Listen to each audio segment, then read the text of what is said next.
Welcome everybody to our webinar today on housing affordability and availability.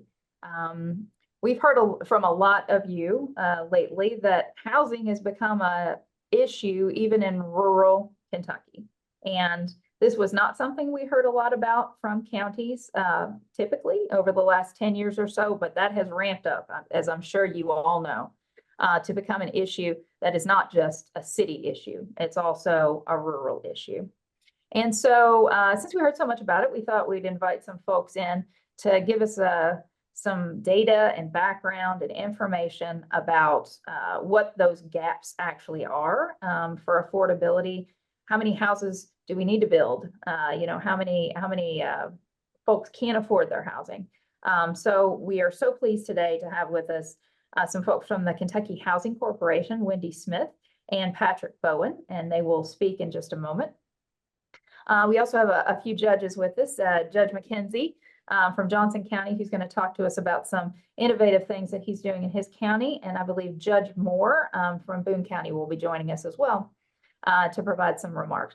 But as we're talking, I would love you all to kind of think about what you're doing in your own counties. We would love to have some feedback towards the end. Is there anything that your county is doing very well?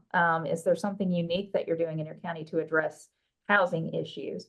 And we'd love to hear from you on those topics.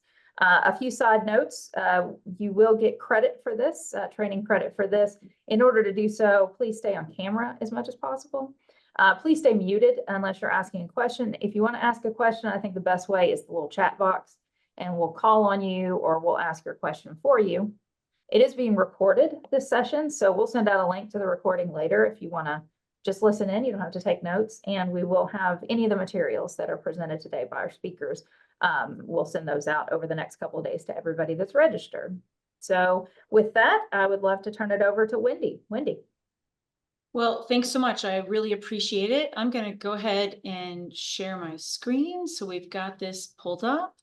Well, good afternoon, everyone. And just to echo what Jennifer said, we at KACo also have been hearing from counties and cities and employers and economic development entities, a lot of folks that Kentucky Housing Corporation doesn't typically partner with, also KACo and Kentucky League of Cities, area development districts. We don't have specific programs geared toward all of those partners, but we are hearing from so many of them. So because of that, we decided to commission what we have called a housing supply gap analysis. Some of you all have definitely already heard about this. Either you were part of our mid-April webinar where we released our phase 1 data, or you saw us on the Kentucky Housing Task Force, which is a task force the legislature has formed. We presented to that, been in the news a little bit with this. We've kind of been doing, we call it our TED Talk, and we've been doing it anywhere that anyone will have us. And we actually, as of last week, have updated phase 2 data. So you all, aside from our conference last week, are the first audience to get our kind of updated 5-year projection. So even if you've heard some of it before, the numbers, particularly that Patrick Bowen from Bowen National Research that he presents, those are going to be new and updated and really a look forward. So not just what do we need to do to catch up today, but what do we need to build in terms of housing to be ready in 5 years for what's coming. So I'm going to bookend Patrick with a little bit of kind of context. Again, my name is Wendy Smith. I'm from Kentucky Housing Corporation. I'm the Deputy Executive Director over housing programs. I say grace over a whole lot of stuff, and sometime we can have a conversation. I'll tell you all about it, but I'm not gonna dig into that today. But we are the state's housing finance agency, so we're a quasi-state agency, kind of like the area development districts are. We are self-supporting. We don't get money from the general fund, and we do a bunch of different housing activities and programs, everything from mortgages to Section 8 vouchers to financing, rental complexes, a little bit of everything. A lot of habitats get grants from us to build houses. We have been in existence for 52 years. So we're just a couple years older than KACo.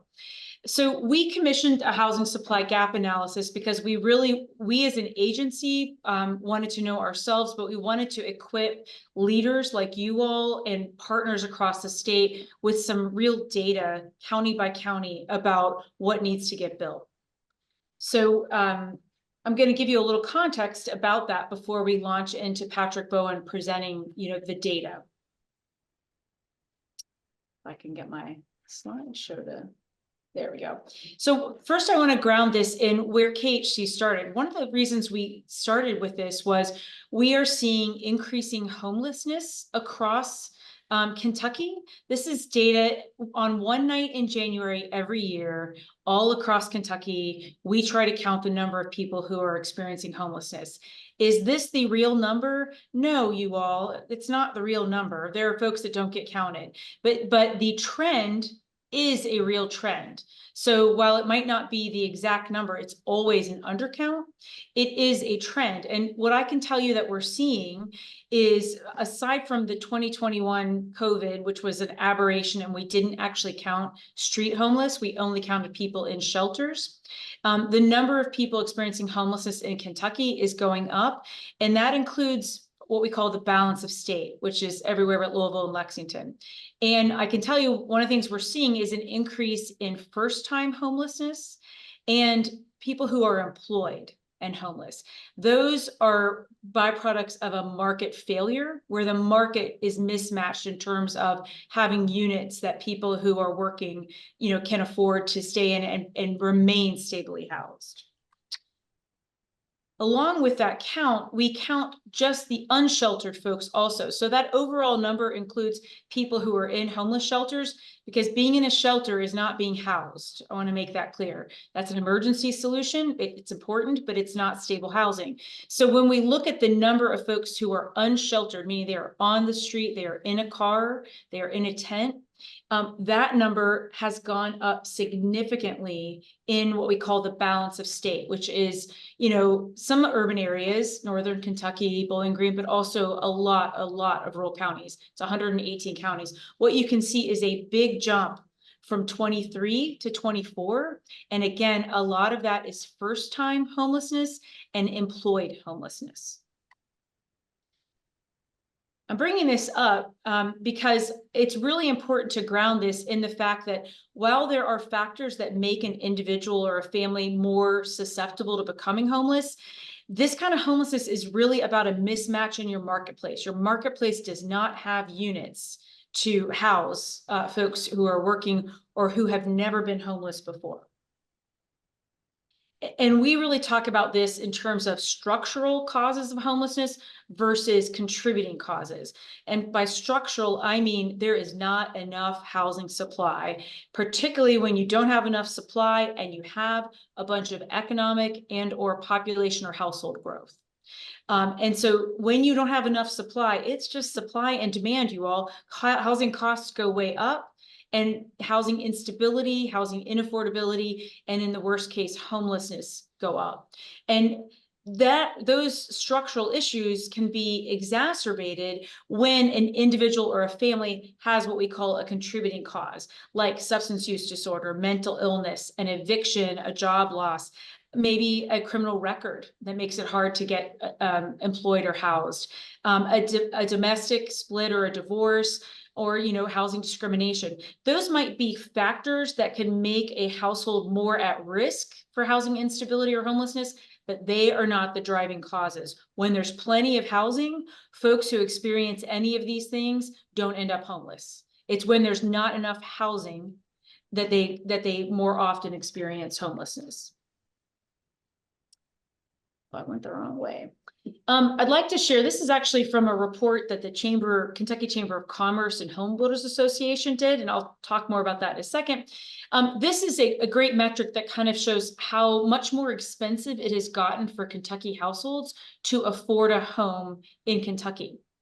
So these bars represent the ratio of home price to income from 1992 to 2022. So let's take Hopkinsville as an example, because their bar is so dramatic. So in 1992, a home would cost you about 2.4 times your income. In 2022, a home in Hopkinsville would cost you 5.1 times your income. That is really significant. And that is what I mean by a mismatch between incomes and housing costs and housing supply.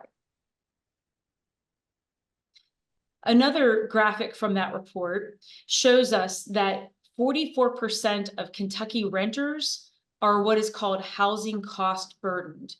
The definition of housing cost burden is folks are spending more than 30% of their income on housing.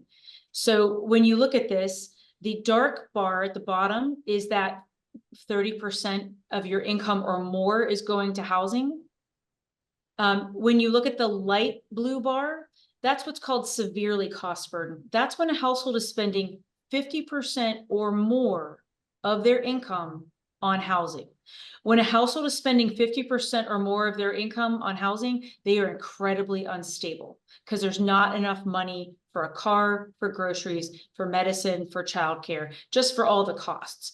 And so when you take these together, it's 44% of Kentucky renter households, spread all over. It's not just an urban issue. It's not just a rural issue. So we really want to frame this and the data that Patrick Bowen is about to present in the context of what we call the housing continuum, or really you could just call it the housing market.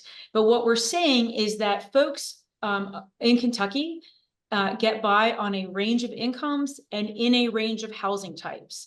And sometimes it is by choice that they change where they are on this continuum. Let's say they've raised their kids, they want to downsize to a smaller unit. That would be great, but I know I live in Marion County in Lebanon, Kentucky. We don't have a lot of smaller units for older folks to move into if they wanted to downsize and free up a 3 or 4 bedroom house for a family. Those units just are hardly in existence here. You kind of have the option of a rental or the nursing home, but if you just wanted a little condo, you don't really have that option in our county. What's important to know is that ideally, folks would have enough income to be able to pay for their housing. When there's not enough housing to meet middle income or even slightly upper income folks' desires, they can't buy a house, they can't find the apartment that they want, then they go a step down and pick their plan B or plan C option. What that means is the folks who would live in that plan B or plan C option, then they have to go to their plan B or plan C, and so on and so on. And there is this filtering when there's not enough housing. And what we see is that our lowest income Kentuckians are the ones who lose out in that competition for units. And that's part of why eventually you see housing instability or homelessness as a byproduct. But it is a problem for Kentuckians across the income ranges. They cannot find the housing that they're looking for. We at KHC are seeing that with some regularity. So the factors at play, I'll go over this pretty quickly. I'm guessing a lot of you all are already really familiar with what's leading to these issues. I'm not going to go deep into each of these. I do have a couple I want to talk about, but here are all of the things that are contributing to our supply gap.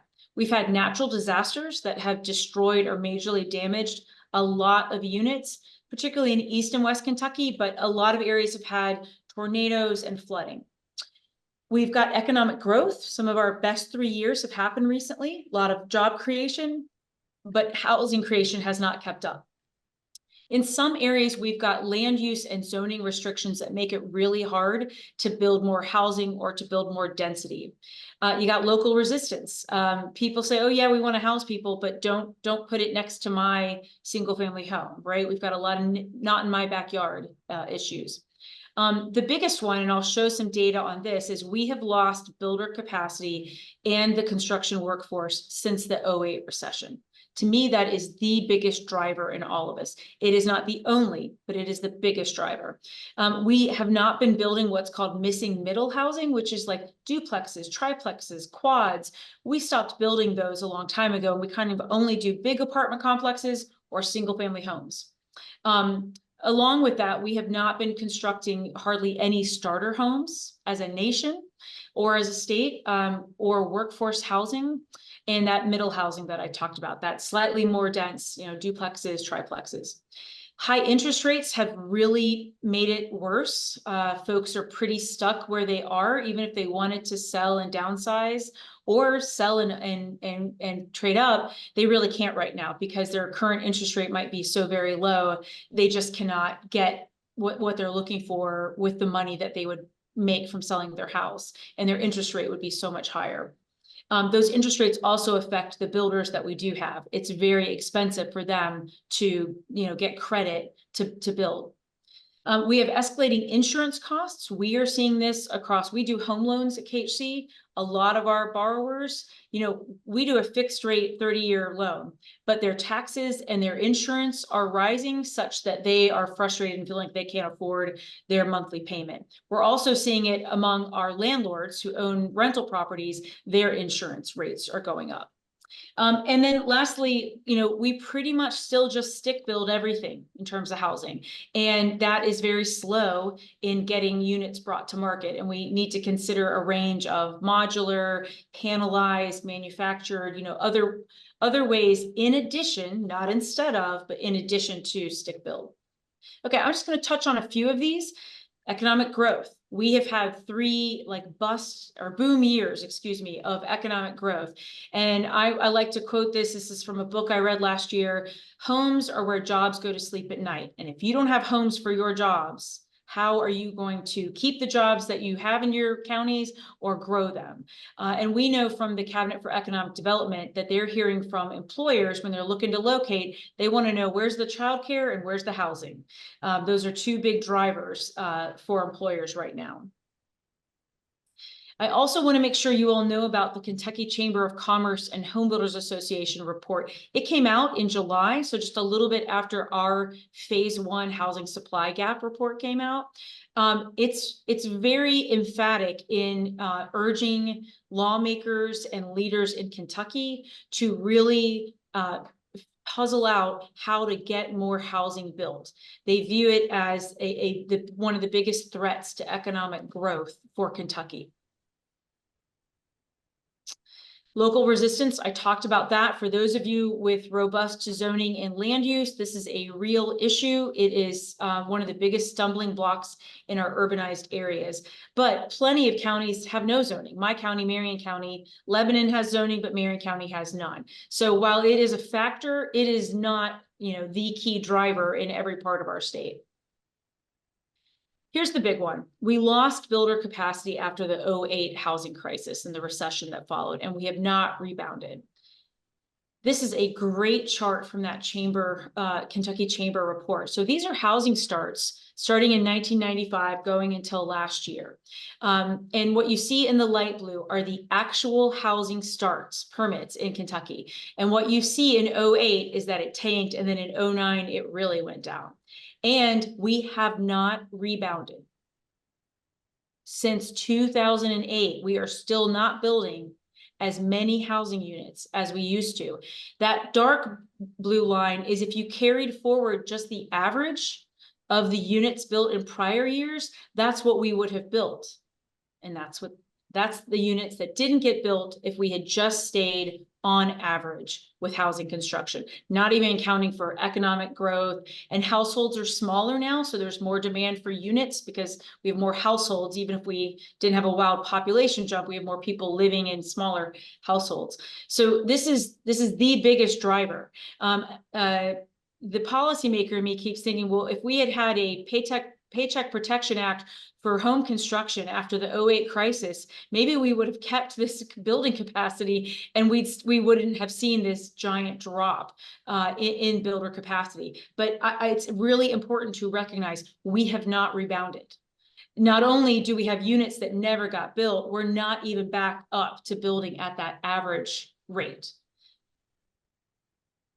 Likewise, now this isn't for Kentucky, this is for the US, but our workforce numbers also have not rebounded, which is kind of just goes in hand. If production has remained low, the workforce is too. And so we're in a bit of a chicken and an egg situation, right? We need more construction, which requires more workforce, but how's the workforce going to show up if there's not the work to do? We had this kind of cataclysmic loss of capacity, of the ability to borrow credit, the willingness to take risk on the builder's point of view, and then the ability to get your tradespeople, to do the work.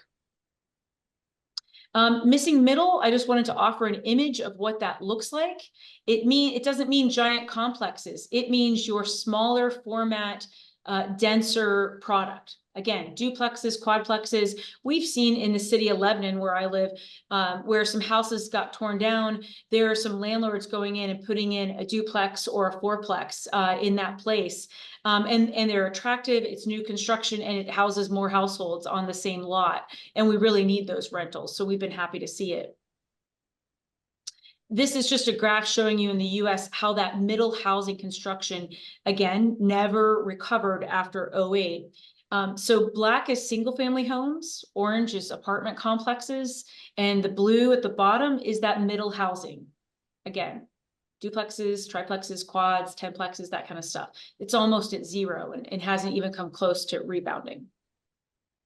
Okay, so why the heck did we commission a housing supply gap analysis? Usually KHC does what's called a housing needs assessment, which is a giant data dump about all the housing problems and all the many, many, many things that need to happen.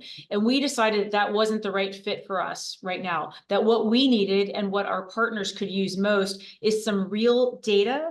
Demographics and all of that is included, but also some data that pointed to how many units do we need county by county? How many homeowner, how many renter? And we did this for two reasons. One, as I mentioned, we've been hearing from so many partners that they're concerned about housing, partners we don't usually work with. But two, our own programs that help people buy a home, programs that help homeless people get a rent voucher and try to get housed. We are failing in many of our programs. We're not using all of our dollars because we don't have enough supply. So many of our programs are based on the assumption that there will be enough supply, that there will be enough rental homes to take a Section 8 voucher, or homes for someone who gets approved for a mortgage from $150,000 to $250,000, there'll be a home for them to buy. And that neither of those things is the case right now. We can't make any of those programs really fully utilized because there's not enough supply. So we released the phase 1 gap analysis in mid-April. It's on our website. All the data is available. This is the upshot. There's county by county data. I want to make sure y'all know that, and you'll see a lot of it in a second. The phase 1 found that we need over 206,000 units in Kentucky now. And that is pretty evenly broken out in totals between rental and homeownership. It's about 100,000 in each of rental units and homeownership units. For rentals, we need a lot of units for our lowest income Kentuckians. That's not a big surprise. But for homeownership, it's kind of evenly broken out across different income levels. So these different, where it says AMI, that stands for area median income. So these different income bands are what percent of area median income do these households earn. So at the far left, we have under 30% area median income. Those are very, very poor Kentuckians. Right? And then you go up from there. So when you get to the middle of this band, the kind of the green and yellow numbers, that's middle income folks. And then you go up and you're folks who are earning more than median income, and those are higher income folks. But what you can see is there is a need in every band. And for home ownership, interestingly, it's spread almost evenly across each band, meaning we are really not bringing home ownership units to market to meet the needs of lots of different kinds of Kentuckians.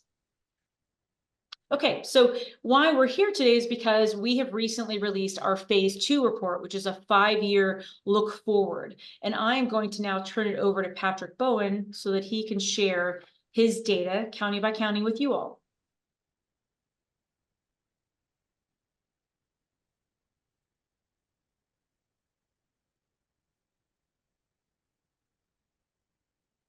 Well, that was very, very informative, Wendy. Very good. And thanks to Jennifer for reminding everybody to have their microphones off. I did a presentation yesterday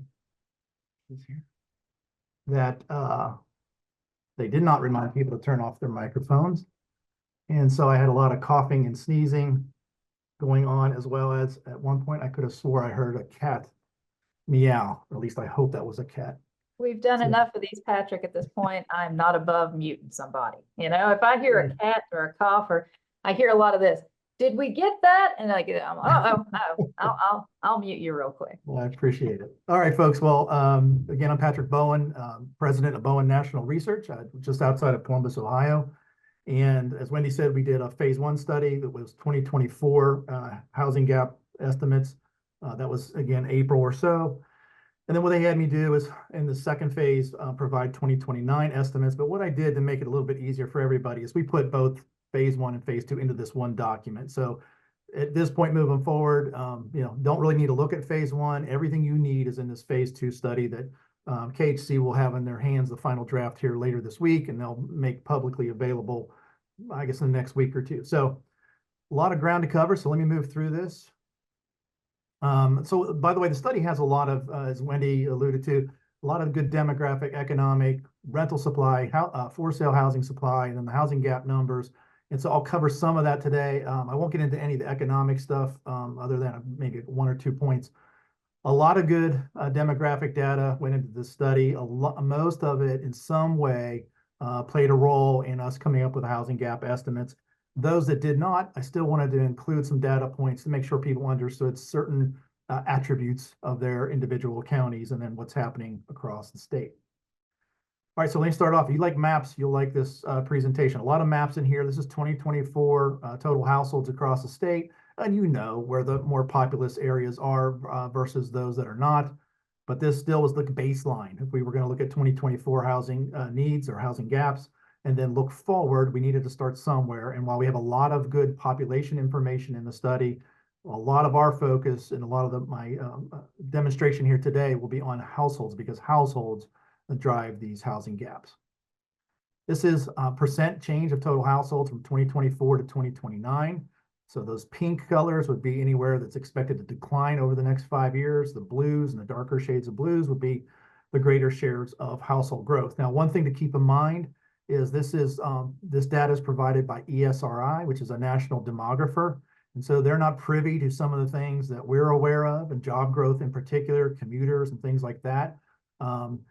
All the funding that's been made available for the disaster impacted areas. And I know there's a lot of housing units that are going to be put back into some of these markets that were impacted both in Eastern and Western Kentucky. So those things that I know of, we built those back into the housing gap numbers and even some of our own household growth projections. But again, we needed a baseline to start with. So we use these numbers to at least understand how is Kentucky expected to change in terms of total households. And then the study itself, we break it out by different income levels. I just have in this presentation two of the income-based theme maps. This is renter households by income in the year 2024, those that make less than $35,000. And the reason I chose this is, as Wendy said, and as you're going to see, the biggest gaps for housing, particularly on the rental side, is for the lowest income households. So I wanted to demonstrate where the concentration of those lower income households are in those darker blue shades. And then conversely, you won't see it in this presentation, but in the study, all those lighter shades you would see later, those are the counties that have some of the more moderate or higher shares of higher income households. But nonetheless, again, an understanding of where the households are by income levels. This is renters. And then we do it the same thing for owners. And again, much of the same kind of theme where the concentration of the lower income households are. All right, how's that expected to change? A little different across the state. Most counties have at least a projected increase in their median household income over the next 5 years of at least around 10%. On the higher end, a lot of these counties are probably up closer to 20%, high teens. So you're going to have positive income growth if things go the way they have been and are expected to go. This will affect what people can put towards their housing costs. And so we want to account for income growth in the study as well. All right, so we looked at a lot of different things in terms of things that influence housing gaps and housing needs. And Wendy went through very well a lot of those different factors. One of the things that we included in this housing gap analysis, because I didn't want to, a lot of people think of housing gaps as, okay, well, if we have job growth and we have household growth, we need more housing units. That's true. And so we do account for that. But housing gaps are more than just growth, right? Because if it was that easy, I wouldn't have a job. So we have to look deeper into these numbers. And so one of the things we looked at is, okay, well, there could be people that are housed, but they're living in standards that are basically below modern day living standards. And so this is, there's a lot of data sets we can look at. We did look at a lot of different things. In the end, we fell upon this data set we wanted to use, and that's units that lack complete kitchen facilities. We could have looked at those that lack complete indoor plumbing. Numbers are very similar. We could have looked at overcrowded housing, but ultimately we settled in on this, and this gives you at least some sense of the quality of housing. And in most cases, I think substandard rental housing is below 4%, but you can see a handful of counties across the state that are above that number. And so those would be counties that may, again, it's not universally true, but may indicate that there might be some housing quality issues. And this housing either needs to be remedied or it needs to be replaced. Either way, they both contribute to housing gaps. And then we did the same thing for home ownership. Again, the shares across the state, so you can see where your particular county might be. For home ownership, anything over 2% is considered a little bit higher than what you would typically see. So you can see several counties are going above that 2% level. So another thing we looked at was people, as Wendy did a great job explaining, cost burden, housing cost burden, but then severe cost burden. So that's what we focused in on. Again, these people are housed. So is that an issue that Kentuckians want addressed or not? Decision makers need to address. We think it's an important part to understand the housing gaps of Kentucky. So we have the share of renter households that pay over 50% of their income towards their rentals. And you can see a lot of counties here, well over 20%. Again, that would be above kind of the typical normal, the average that we see, not just here in Kentucky, but across much of the United States. So you can see where that is more prevalent in some places versus others. And it's not always in those more urban areas where maybe housing costs seem higher. It's even in the rural parts of Kentucky where folks are paying a high share of their income towards their rent. And then we did the same thing for owner households. Again, it's all types of counties, rural, but also some of the urban markets that have these higher shares. Now these shares, unlike the rentals, which a lot of those were over 20%, which is high. In this case, for home ownership, it's usually 10% or higher would be a unusually high share of people paying more than 50% of their income towards their home ownership. So you can see where those counties are.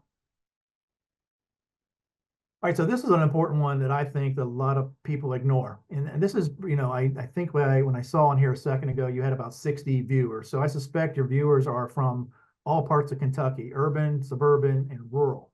And so for those folks that are in the rural parts of Kentucky, and you saw those estimated growth among households in the rural parts of Kentucky showing some declines. Well, this is one of those opportunities where you have a chance to grow. And this map here is showing you the relationship between the number of people that come into a county to work compared to all of the people that work in that county. So we'll just take a pretty easy one up at the top of the map there, Boone County, up near the Cincinnati metro area, 73% on that map. That's telling you that 73% of the people that work in that county do not live in that county.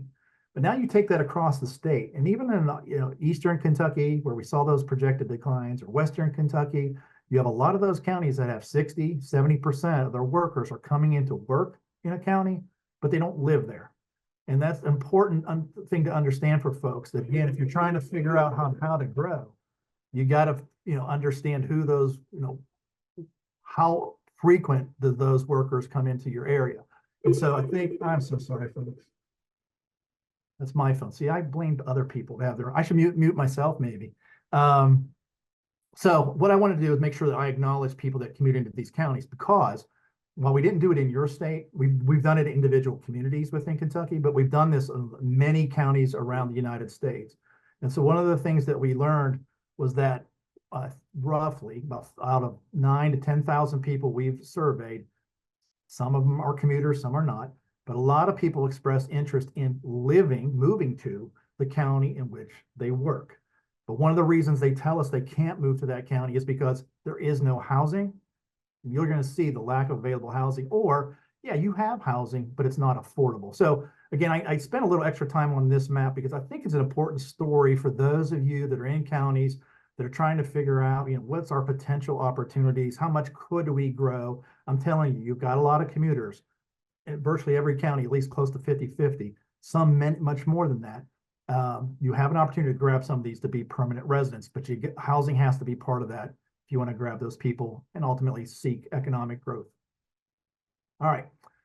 So I put this slide in here. Wendy, you haven't seen this one. I didn't present this last week, but I wanted to, again, list out all the data sets so the people know, and you made a point in your portion where folks, the amount of data you have, demographic data you have on a county level, it's amazing. So you've got a lot of stuff that you can see in there, all those different groups. I gave an example in this, the table of renter households in 2024. You would have renter households in 2029. You could see how you're expected to change within the different income bands.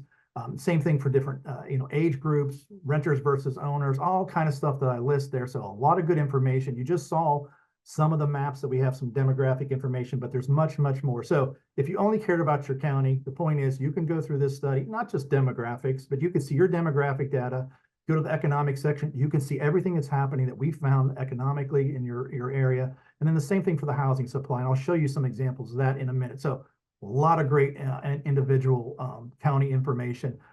And let's keep moving. All right, so this is the rental housing piece, multifamily apartments. Our staff called over, well, we call it probably 16 or 1,800 properties, but we've got a hold about over 1,200 that we surveyed where we actually talked to property management, leasing agents, and we asked them questions about their properties. Out of those 1,200 properties, over 107,000 units. And then we broke it out by different types, whether it's market rate, tax credit, or government subsidized, just to give you some reference to what tax credit is in your state, and it varies from county to county.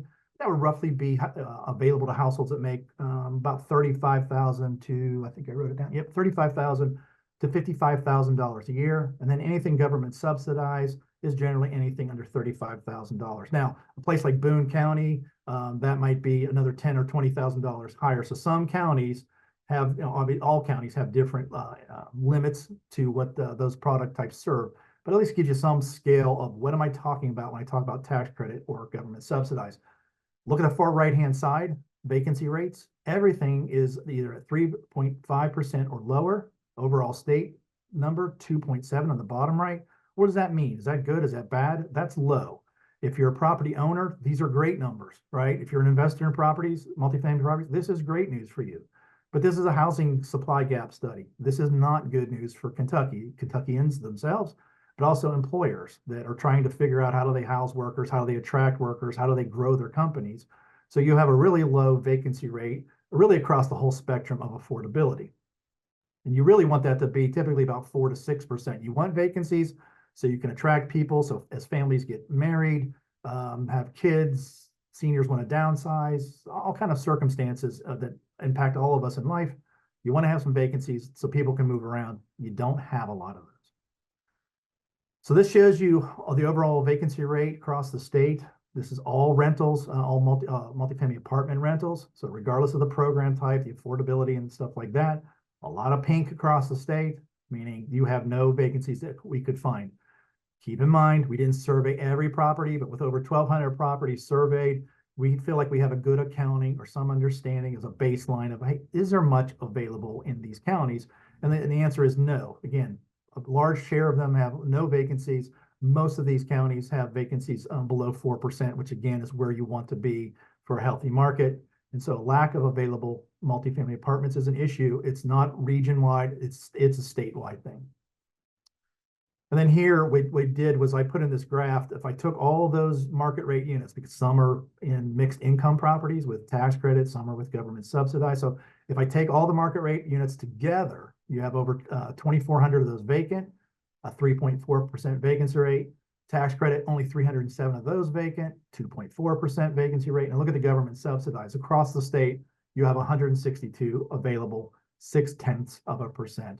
All of these are below that 4% level that you want. So again, last map showing you your challenges are statewide geographically. And then here showing you it's based on affordability level. It's all affordability levels are having a challenge in terms of lack of available units. Another story I wanted to make sure that people understood, and KACo was kind enough to let me expand on some stuff that I wanted to get into because I felt it was pertinent. It's not enough to show, hey, we don't have a lot available, but how much pent-up demand is out there for housing? And so again, we didn't survey every property, but out of those 1,200 properties we surveyed across the state, you can see there was wait lists for everything, but most noticeably over 11,000 people waiting to get into government subsidized properties, 3,200 trying to get into tax credit housing. So if we were able to survey everything across the state, you can imagine how big these numbers could potentially be. But the point is made, right? For affordable housing in particular, there is significant pent-up demand. And then I'll just go through these next ones rather quickly. This is breaking them out by different types. So I took all the market rate units across the state. So basically anything that doesn't operate either with a subsidy or under the tax credit program. The graph itself is showing you, as I group them together by vacancy rate levels, 30 of the counties have no vacancies, and all but 13 of the counties are below that level that you want to be, that 4% range, 4 to 6%. And you have a handful that are over the 6% level, but shortages really across the state in terms of market rate rental opportunities.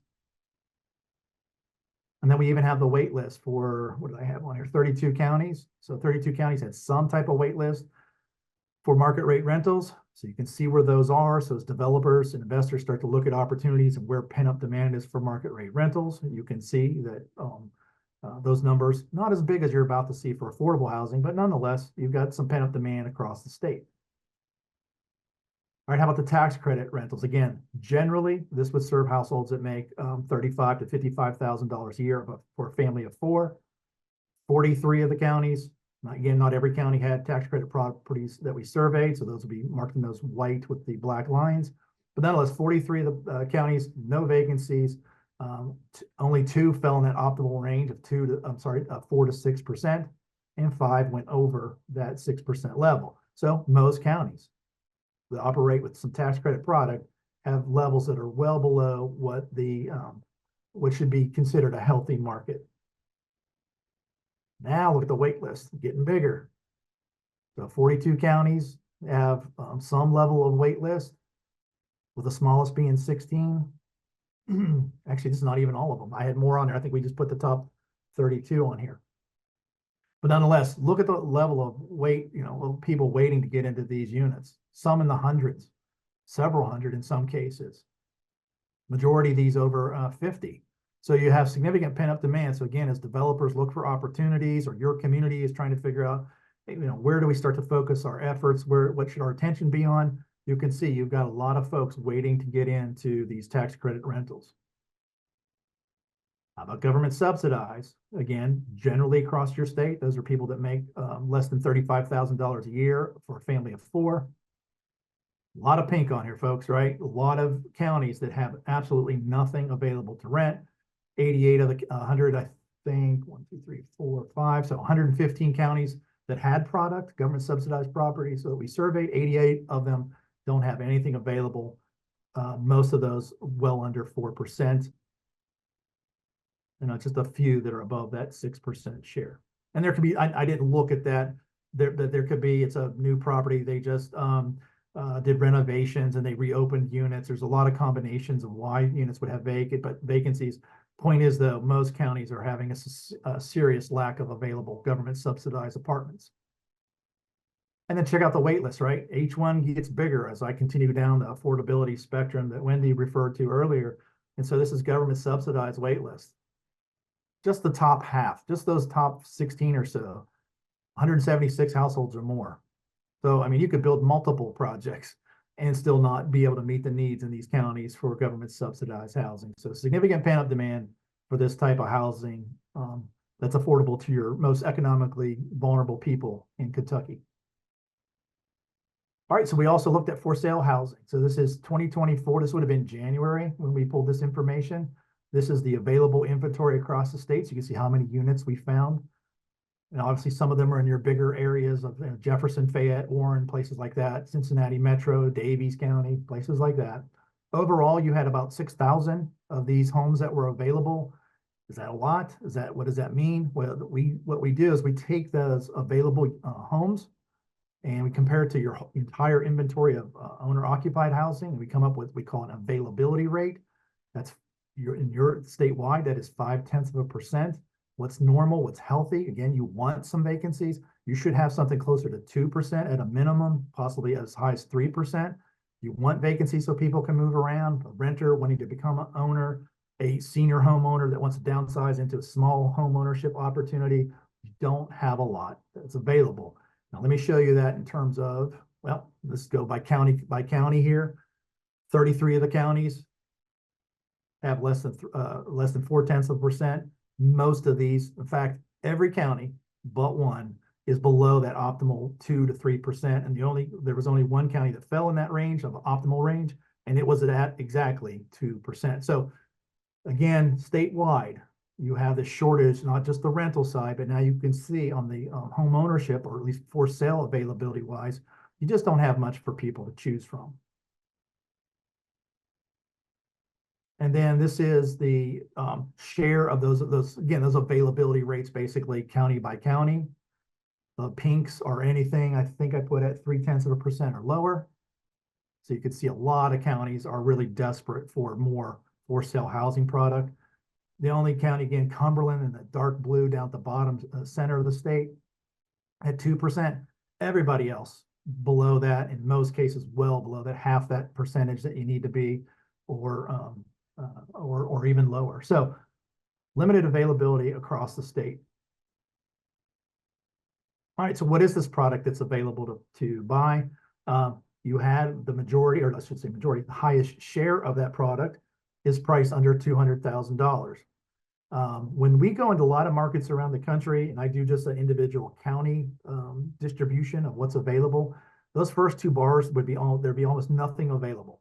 A lot of markets around the country. And then those last two bars start to get higher, with the $400,000 and higher bar being the biggest of them all. Kentucky, statewide, you've got a little bit of everything available. So on the surface, you may look at that and go, okay, well, so 29% of our available stock is priced under $200,000.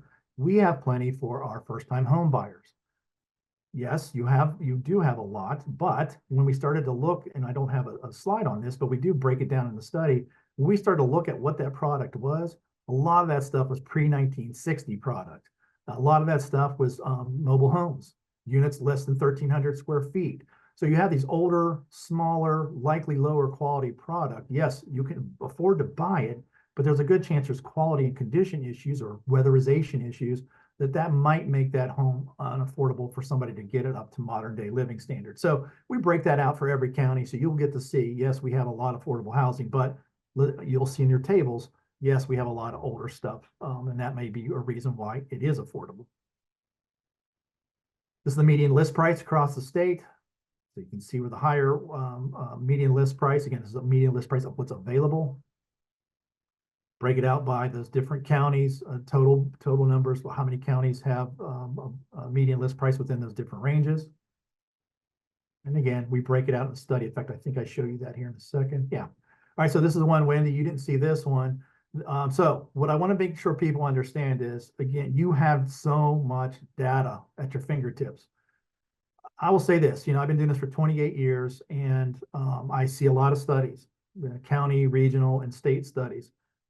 I'm going to make the case that this may be the most comprehensive housing inventory ever done in the United States. I could be wrong, but I've never seen it. And so you all have some data that is really unprecedented, obviously for Kentucky, but for the United States. So you have so much rich information. I hope that y'all use this to your advantage, because this is that rare moment in time. Who knows if Kentucky's ever going to do this again. But nonetheless, at this moment, you've got data that you can make some really informed decisions, whether you're on a local government level, or you're a developer of housing, policymaker, investor of housing, a housing advocate. My goodness, you have so much data ready for at your county level that you can understand exactly what's going on with your housing supply. So anyway, I wanted to show you just some quick shots of all the stuff that's out there for you. The housing gaps themselves, we worked through this really hard with KACo, Wendy in particular, trying to figure out what we want to look at. And so we did look at renters and owners. We looked at those 2 points in time, 2024, 2029. We looked at the housing gaps at different affordability levels. So I'll show you those. Wendy talked about area median income. So that's what all those percentages are. And then we even accounted for, incomes are going to change over time, and the income limits that the government uses for subsidies or tax credits, those numbers, those income limits are going to change over time. So we forecasted forward what those median household income limits should be by the year 2029. So those limits kind of move along as household incomes grow. So we did account for that. We have housing gaps by the county level, we have it by your area development districts, and then obviously we have state totals. I won't go through this because it would probably bore everybody but me and Wendy. This is the methodology that goes into this. So one of the things I think take great pride in, I'm glad KACo was on board and encouraged us to look at a lot of different things. A lot of factors went into looking at this thing. This wasn't a simple, let me just take total households and what do people make? What can they afford? Where's our shortage? That is a lot of studies that are out there. This thing is so comprehensive. We try to account for a lot of things. So things like disaster impacted areas. Wendy mentioned all the job growth that you all are fortunate to have in Kentucky. That was accounted for. And then all those things I talked about before, people living in substandard housing, severe cost burden housing, household growth, lack of vacancies, all that stuff was built in to get some kind of command of, okay, what are all the things contributing to our gaps in our state? So we also have example in the study to show you the math that went behind it, so you can kind of see what was done. And then for your individual counties at the addendum of the report, if you just cared about your county, you could go in and you would be able to tell in our county, is it household growth that's our big contributor? Is it job growth that's doing it? Do we have a lot of people that are living in substandard or severe cost burden housing? You would have that. So you'll know what the drivers are behind your county. You'll see what's in the development pipeline. How many units are coming? Okay, good. We've got new product coming, but there was still not enough. So you'll see all that data if you just want to see your individual county. All right, so Wendy said showed these numbers statewide in 2024. Your housing gap was 206,000 units. About half of that, just under half, is for the rental units, 101,000 units, and 104,000 units for the home ownership.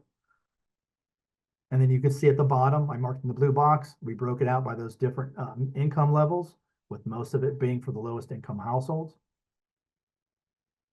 And then it says 2029. So if things go on the course that you're going to go on, the people living in severe cost burden, substandard housing, the household growth occurs the way it should, job growth occurs the way that it's at least currently announced, how is the housing gaps going to change? Well, they're going to get bigger.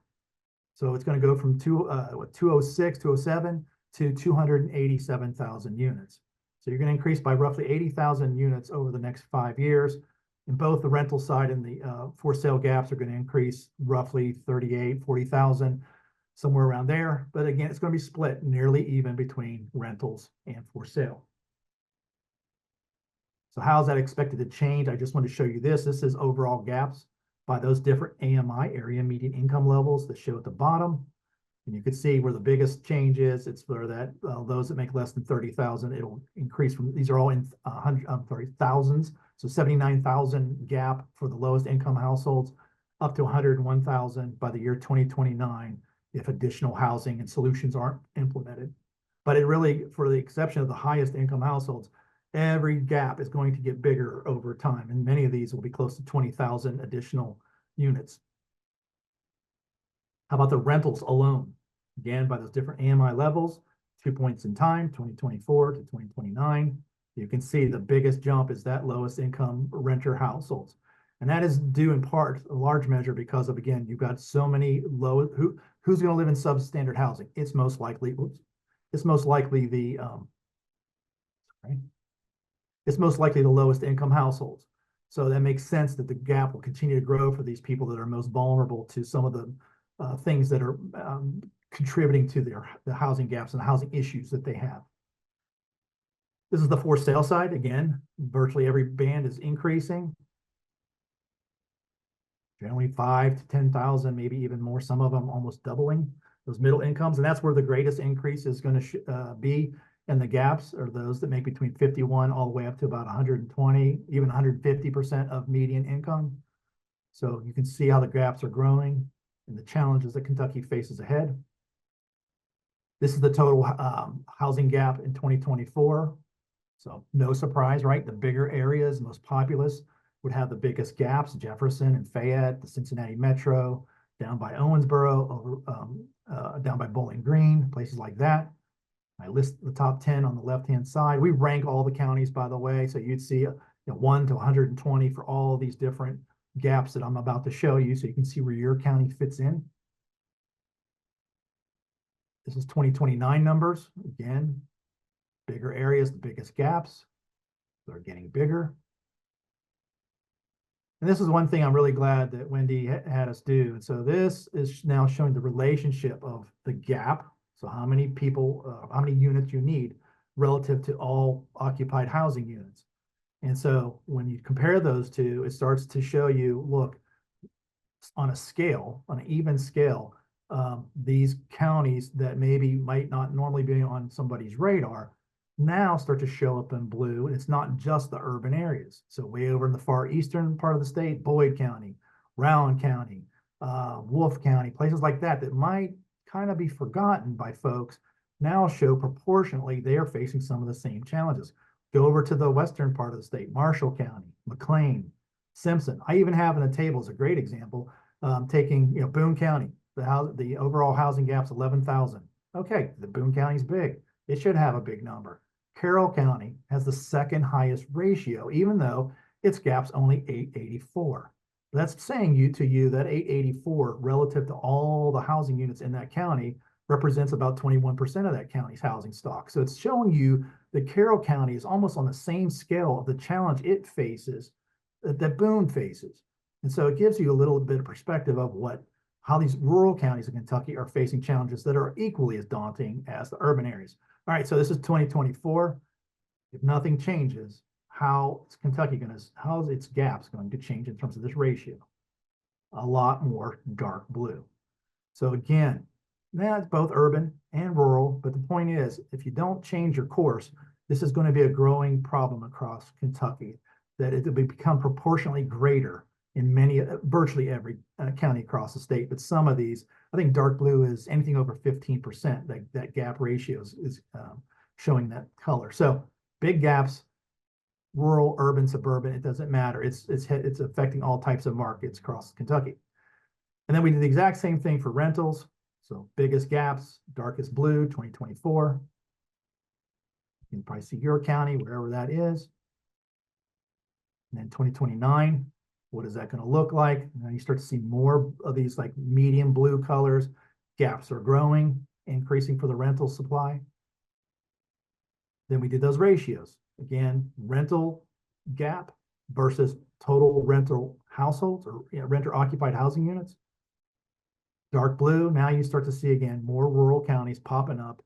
Like I mentioned before, Marshall, Trigg, McCracken over on the west, Fulton on the far west, McLean going over to the east, again, Boyd, Wolfe, Floyd, Powell, places like that might not be on people's radar to show you, look, their ratios are big. If nothing changes in the next 5 years and you go on the course that you're expected to go on, look at how much dark blue. So it's going to become a proportionally greater problem for a majority of Kentucky's counties. And then the last set here, for sale housing gaps, biggest numbers, biggest areas, again, is the number of units the gaps are. More blue, those middle blue shades, gaps are growing for sale housing.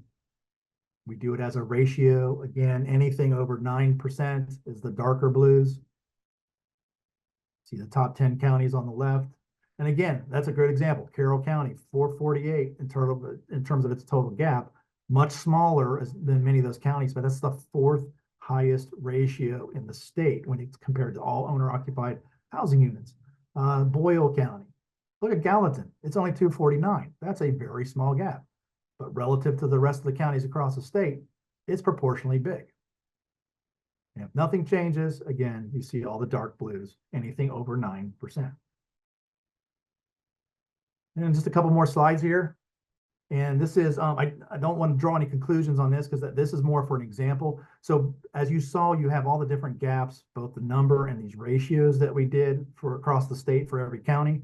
We also did this for your area development districts. So for those that are involved with economic development or a regional approach to housing, you can kind of see where your region fits in relative to other regions of the state. So a lot of good data, again, broken out by renter versus owner, the different income levels. A very helpful tool for those that want to think more of a broader macro level. And then what's behind this? What's driving these housing gaps on the rental side? Household growth is the biggest contributor. Again, with all the job growth that you're expected to have and just naturally having more household formations over the years ahead that are expected, makes up 35% of your gap, but followed closely by severe cost burden households, again, those that pay over half their income towards their housing costs at 33.4%. So those are the big two. They make up about 2/3 of your housing gap, but you can see the other contributors for rental housing gaps. And then almost 2/3 of your for sale gap comes from that household growth number. But the other one is notable, and it's balanced market. It's at 20%, meaning, remember I said before, if you have a lack of available units, you need to have some for healthy markets. You want that to be closer to 4% for rentals, 2% or higher for sale.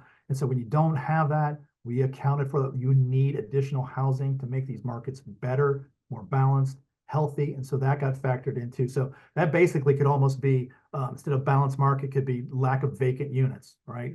To fill the void of the lack of vacant units. And then it's the last slide here. I wanted to just make sure all you folks understand. So, because one of the worst things you could do is look at these housing gap numbers. And if you're representing a economic development entity, planning department, you're the mayor, county commissioner, whatever, and you're in a county and somebody says, I want to build 50 units of rentals, and this is the income I want to target. Here's my rents.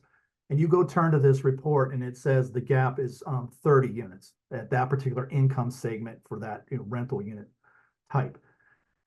And you say, well, we don't have a gap, so we don't need those units. That's not what this study is for. There's opportunities in these counties that can exceed what these gaps represent. These gaps are shortages. These are where you're lacking the most significant segments of your housing stock. So there are things like, and I put in the second box to say, look, there are opportunities depending on where that property is located, the rental structure, the home prices, who are they targeting? All those kind of things will affect, what a property can do. And I'll give you the best example is you could have a property in a northern part of a county that's going to pull from maybe the county to its north and maybe to its northeast. And so it's pulling parts of 3 counties, maybe not all 3 entirely, but parts of all 3. And its shortage is significantly bigger than the number that we showed for just that county. So even location matters. And so that gets to that third box on there. It's like, look, if somebody's going to approach you with a project, or you, if it's a developer that's thinking about doing this, the gaps help you understand the opportunities and needs of a market. But each community, or I should say a developer, really needs to do this. And that is to get a site-specific market study so that they answer how that project fits in. Where is it going to pull its support from? Who are going to be the people that rent or buy those units? And so then I put in the fourth box there, look, housing gaps, I said this earlier, housing gaps are not just based on household growth. This is also people that are living in housing that is substandard, you either need to repair or replace, or it's people that are paying so much towards housing that they can't sustain this, that they need some kind of assistance. And so ultimately, all of this is really the takeaway, at least from my perspective. Wendy might have a little bit of a different perspective, but my point here is this study really should be used on a community level to help set priorities, goals. Where do we focus our attention? Do we need to really focus our effort on rentals or for sale? Should it be evenly balanced? Should we focus on more affordable workforce housing? Should we be focusing on middle to upper income for sale housing? You have the numbers now to at least guide you in some degree to say, where do we make our priority and focus our efforts moving forward? And that is it. So I'll stop sharing. And Wendy, it's back to you. Thanks, Patrick. So I'm just going to recap quickly, and then we'll be open to Q&A and some discussion from local leaders who've been willing to share what they're doing locally. So just to recap the data that Patrick just presented, based on our current gap and what we anticipate needing in 5 years, and this is accounting for a lot of the construction that's underway, we are going to need 287,000 units constructed across Kentucky. And this is county by county. It is urban areas and rural areas that need these units, and it's rental and for sale. And with the biggest need in our housing for our poorest Kentuckians, particularly rental housing for folks earning 30% of area median income, that AMI or below. But we have need across many income bands, and again, for renters and homeowners. And I just want to, at KACo, we are really framing this as an economic development issue, and that the supply gap is the most urgent issue in terms of housing for Kentucky. Because if we had more supply, we would have lower average housing costs. We would have higher home ownership. We'd have more workforce housing, lower eviction rates, fewer homeless Kentuckians, and increased housing stability. I'm not saying it's the secret sauce for everything, but it would solve a lot of the problems that we are seeing today and create less pressure on our poorest Kentuckians who do need more help either getting housed or staying housed. But if there isn't housing to go to, we literally have folks who will help people apply, will meet with landlords, and they're still having trouble getting folks housed because there aren't enough units willing to accept their subsidy. I want to make sure that it's clear to you all that our current data is on our website, and the data that Patrick just presented will soon, probably next week, be on our website. So again, KACo has the PDF of this, and it's got links, so you'll be able to click and find the data.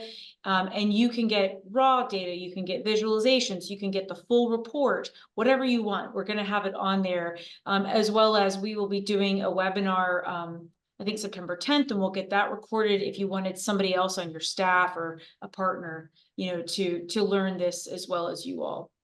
And our contact information will be in there too. So if you want to reach out later, just want to make sure you know that's available. So I will stop sharing slides so that we can do other content or Q&A. I'll leave it to you, Jennifer. Yeah. Well, thank you so much, Wendy and Patrick. That was a tremendous amount of information. It's so fascinating to me, these numbers.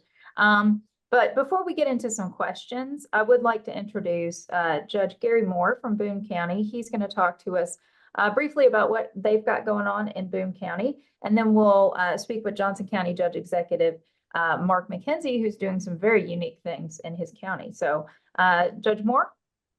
Well, thank you, Jennifer, and great presentations, both by Wendy and Patrick.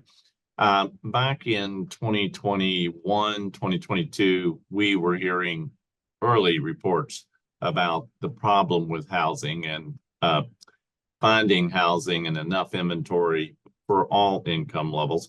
And so we began into a study. We quickly, like we do on everything, reached regionally, and we worked through our area development district. And we do have a report that we got back. It's not recommendations. It is basically telling us what we were doing well and what we weren't. In that information mirrors pretty much everything you've been hearing. If you go to our ad district, to the website, the study is there. I also have a QR code I think Jennifer can put up, where you can go look at our breakdown numbers of the 8 Northern Kentucky ad counties.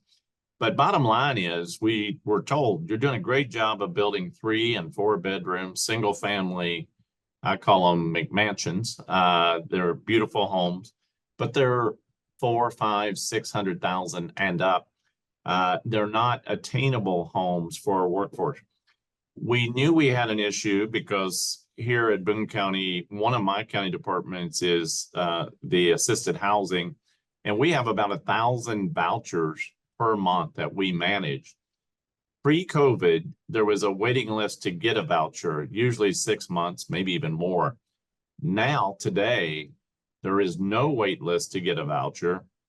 We give vouchers, and often the recipient brings them back because they cannot find any housing inventory that will accept their voucher. The last number I updated of our 1,011 vouchers, I think we had 860 being used, meaning we have about 150 vouchers available to help low to very low income families and individuals, but there's no inventory. So we are working with our planning commission, we're working with the community But also another area where we have the gap is people that wouldn't qualify for a voucher and they're making an income that it's not affordable. So they don't get housing assistance through a voucher, but at the same time, they can't afford the housing that's available. It's a huge gap. And many times these are our entry-level teachers, law enforcement, firefighters, healthcare workers. I mean, these aren't, low paying jobs. These are entry-level jobs that cannot find inventory. We found in the data that people are staying in their homes longer. And a lot of this is economically based with interest rates, but you might have a elderly couple who's ready to downsize. Children are gone, they're now empty nest, but because they have a low interest rate and because whatever they're going to downsize to is going to cost them more, they're just staying where they are. And that creates a bottleneck because the young families that are growing that need a 4-bedroom unit, the inventory is not opening up. So it's a wide array of issues. Again, I'm mirroring what we're hearing from the others. I know we're already running long, so I don't want to duplicate too much. We have 1,693 apartments being built in Boone County currently, or they were just finished. There's a lot of concern from me and from our elected officials and our residents. Are we overbuilding? Yet by the time a developer puts the last nail in the wall, there's a waiting list. And these are not affordable apartments. These are sometimes as much as $1,800 to $2,200 a month rentals. So they're higher end, they're not luxury apartments, but they're sure not affordable. And they are going like hotcakes because there's not inventory to buy. And you saw from the screens that Patrick showed, we have a lot of people that commute. Might have been Wendy's screen.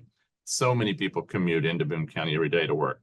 So I'm going to kind of pause there. I'm going to be available with the team for any questions.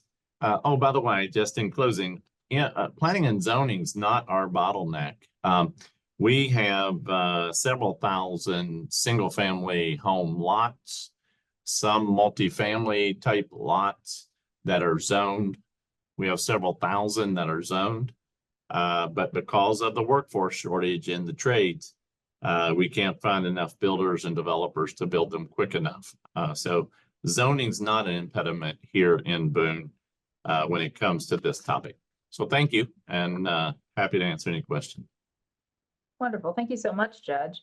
I know he's gonna stick around for a minute, and then we've got some other folks that everybody else will stick around for the next little bit, and we'll take your questions. But Judge McKenzie, I'm so interested in hearing from you. I know you're doing some very unique things in your neck of the woods.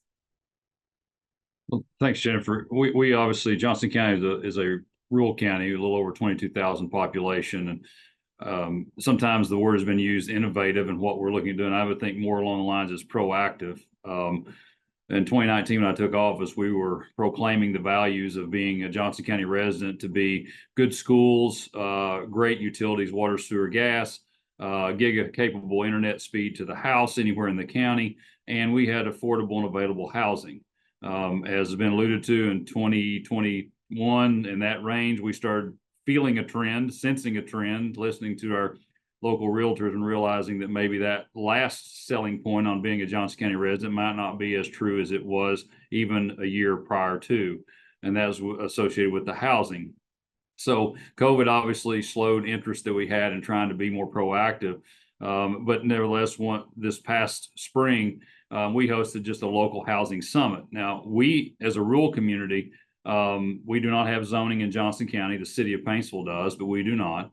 But one thing that we felt like we need to do, because we are rural and we kind of know our neighbors more so maybe than some of the larger populated areas, is we wanted to be informative. We wanted to get information out into our community that maybe even those to whom that you thought would know some of the things that were important about housing, that they would know those things. And so we want to do education and information through this housing summit. And so we hosted it. We had probably 15 or so partners from different levels. We had folks from housing agencies like FAHI and Kentucky Housing Corporation. And we had invited our local realtors, we invited our local lenders, we invited folks who had experience on all levels of housing to come to that. We also had folks there from economic development organizations, because that obviously goes hand in hand, the housing and the economic development, as has been mentioned. So we invited them to come to this housing summit. It was probably 3 or 4 hour event. And we basically did presentations from these folks. And then we encouraged the attendees to, to visit with them after the presentations.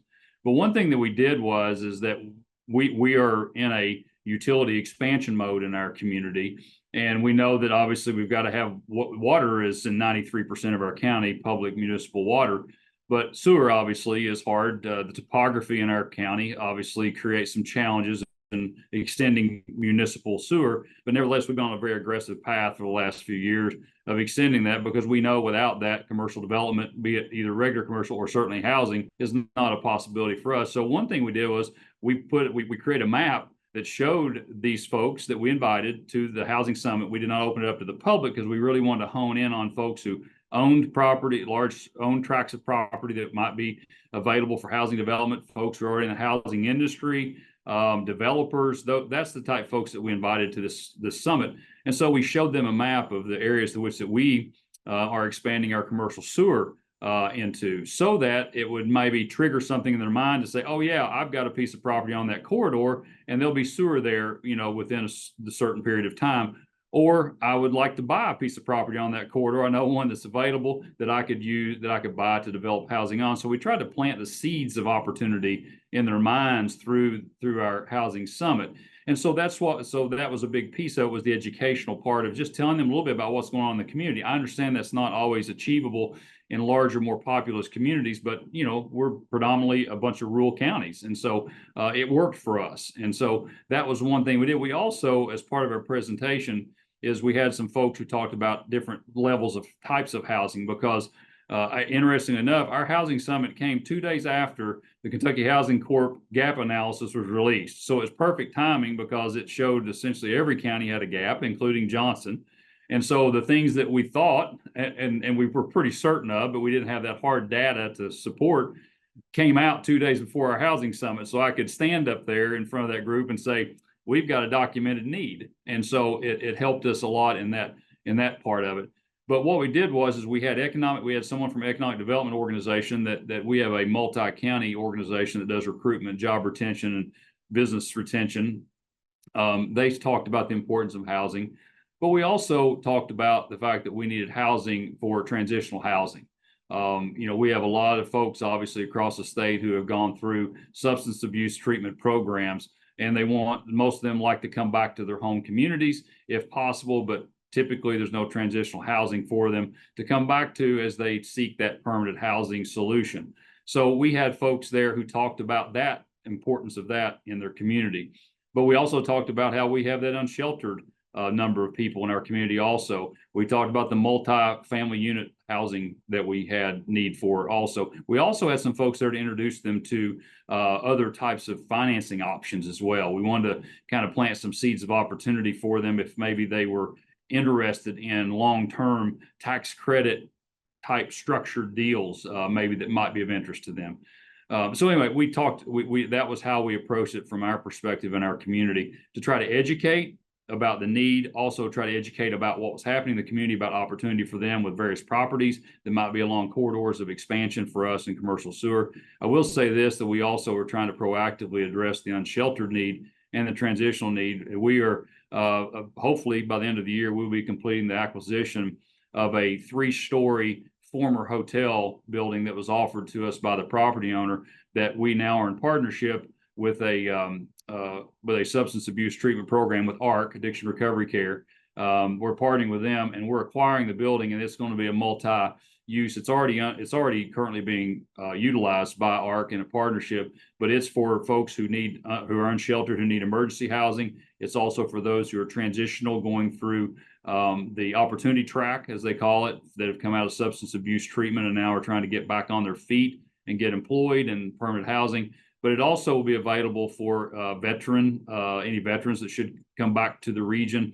that are needing transitional housing as well. So we're really excited about that prospect. So what we found is that we and our staff, again, local rural community, we were getting calls for needs of individuals, and we aren't caseworkers, and we were struggling to find wraparound services and support services for these individuals. And so we needed to partner with an organization that had that capability. And so we partnered with ARC on that particular project. So that was one way we tried to insert ourselves into the solution for that, because that's probably not transitional housing, and unsheltered housing is probably not something that private developers are going to want to really engage themselves in, maybe so much so as governments might. So anyway, that's just what we did on a local level to try to be proactive to help folks in our community know the need and to know the opportunity with respect to what we had planned in our community growth. Thank you so much, Judge. And that gives you all a nice little snapshot of a more rural county and an extremely fast-growing urban county in Boone County. Quite different approaches, but I hope you can pull a few examples of what they're doing and pull it into your county.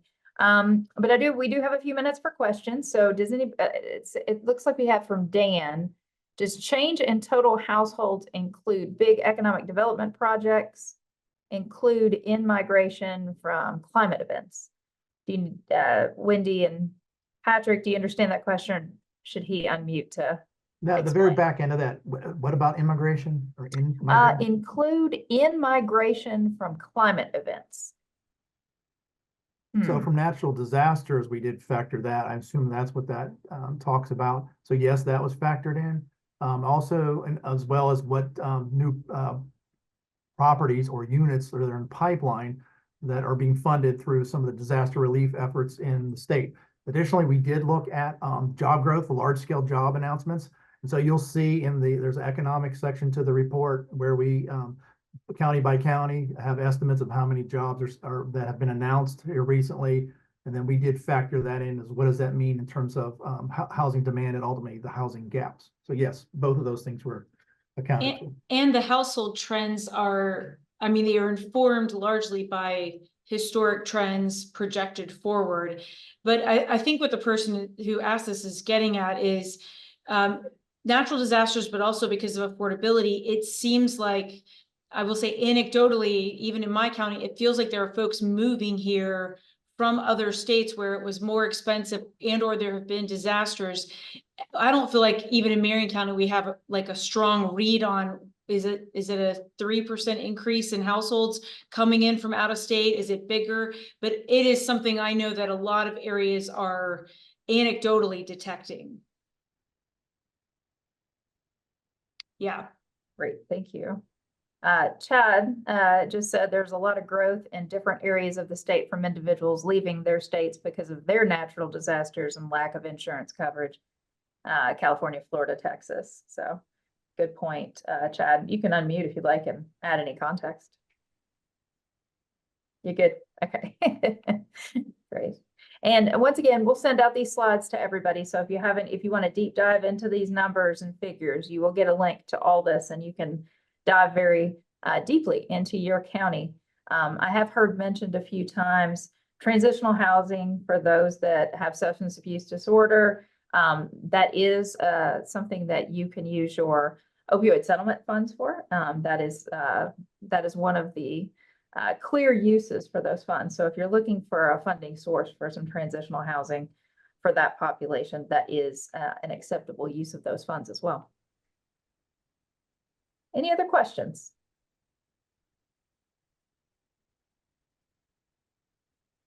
No? A lot of information, I know.